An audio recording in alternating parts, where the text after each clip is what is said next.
Hello, I'm Brigantia Blackbird of the Blackbird Grimoire.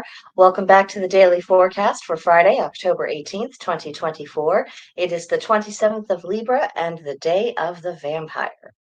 In our astrology, the sun is in Libra, cardinal air, representing justice. The moon is third quarter Taurus, fixed earth, representing the need to pursue values. Mercury is in Scorpio, fixed water, which is about spirituality of things.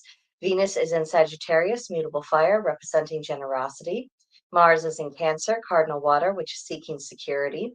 Jupiter is retrograding in Gemini, mutable air, which is to broaden perspectives. Saturn is retrograding in Pisces, mutable water, redefine dreams. Uranus is retrograding in Taurus, fixed earth, representing rebellion.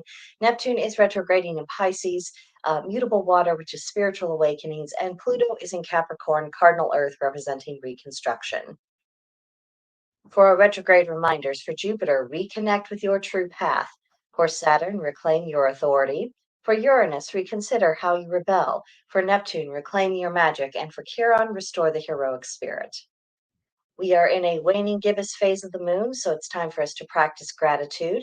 And specifically for the Taurus moon, the do's are grounded tasks, very practical, everyday type of stuff, more realistic mindset, and oh my, that was meant to be focused, but apparently my fingers were flying on that one.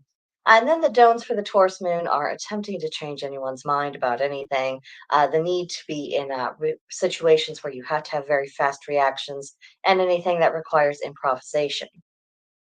So Venus is newly in Sagittarius and has a renewed sense of adventure and a desire to nurture one's partners. So unite this with the Taurus moon by looking for practical acts of service that can make your sweetie's life just a little bit easier. And believe it or not, knowing that your partner has completed practical tasks, that can go a long way towards renewing a sense of romance. We become less complicated as we grow older, probably because we know that, anyone can buy you flowers and take you out to dinner and all these things.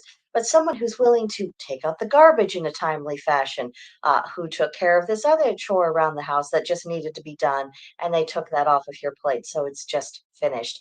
That is very practical demonstrations of love. And when these things and these chores are off of your shoulders, you have a little bit more energy to give to the more overtly romantic side of things. So don't underestimate the power of practical acts of service. Then in our Halloween tarot, we have the Five of Pumpkins. The number five represents challenges. Pumpkins is the rational feminine, receptive energy, the earth element, and material action. The keywords are turning point, unexpected difficulties, and disappointment. So this is kind of a bittersweet sort of card because it's still in that mode of, well, things didn't exactly work out for me, at least not the way I really wanted them to. And, maybe I have a new challenge that I need to overcome. Maybe something or someone didn't do what they said they were going to do, or there was another cause for disappointment.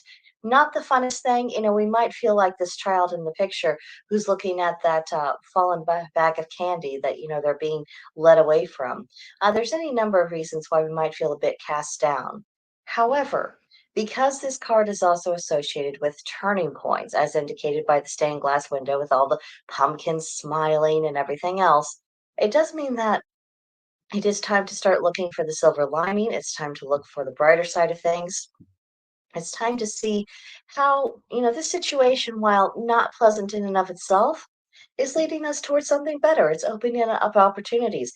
Perhaps it's helping us sink into our minds that something that maybe we thought was the greatest thing since sliced bread and would absolutely work was never going to work, and it wasn't that brilliant. And that we can use this as a time to come to a better state of acceptance about that so that we can redirect our energies in a way that will actually be profitable. Then we have our Celtic triad, three things which shall lay waste where they come: water, fire, and the curse of the mighty ones. So, water, obviously, flooding destroys and washes away everything that has been built. With fire, wildfire burns everything down to ash. And then, if someone is cursed from the gods, I mean, what a horrifying circumstance to be in life. And I don't think that gods are really going out of their way to find fault for us or look for excuses to inflict punishment or anything of that kind. So, if they are going so far as to actively curse us, we've really screwed up where where the way we've lived our lives is concerned. And it's time to really take a moment to reassess, whatever punishment is being inflicted, it is just. We need to endure and learn the lesson from it. But even more important, we need to allow the experience to change our behavior so we sow the seeds for a better future. Then our magical correspondences are centered on the theme of intuition today. The color is pink, the plant is eyebright, the animal's canary, and the crystal is rose quartz. Intuition is something that very seldom screams at us. If it does, cooperate immediately. That's not the time to be second guessing your instincts. Most generally, intuition is something that whispers to us. So you have to learn to be quiet in order to properly hear that voice. So by making use of these correspondences, you can improve your odds of being able to hear it when it does whisper to you. And then over time, you can become much more sensitized to that voice. And even people who are usually very tuned and aligned with their intuition, there always comes little chapters in life where that isn't necessarily so much the case, and it can take a lot of hard work for them to come back into alignment. So this is really useful for anyone to keep in mind. Then for our practices, you might make a Samhain spell jar. Then what do you observe as being vampiric in society? What is sucking the blood out of you, literally or figuratively? How can you cultivate Venusian energy? How can the world benefit from Venusian wisdom? And Fridays are romantic evenings, so cook your sweeties' favorite meal or bake them their favorite dessert. Do something that makes them feel special. So for Sound Spell Jar, I found you another handy dandy cheat sheet, courtesy of Pinterest, of course. This includes pumpkin seeds, rosemary, carnelian, tourmaline, mugwort, candelilla, and black salt. So this combination of things can be used for protection, abundance, or health, or all three all at once. Although I have to admit, I generally get better results from my spell jars if they're focused upon just one intention. And honestly, anytime you're focusing your energy on one intention and one thing and get this one result, that generally seems to work out a lot better.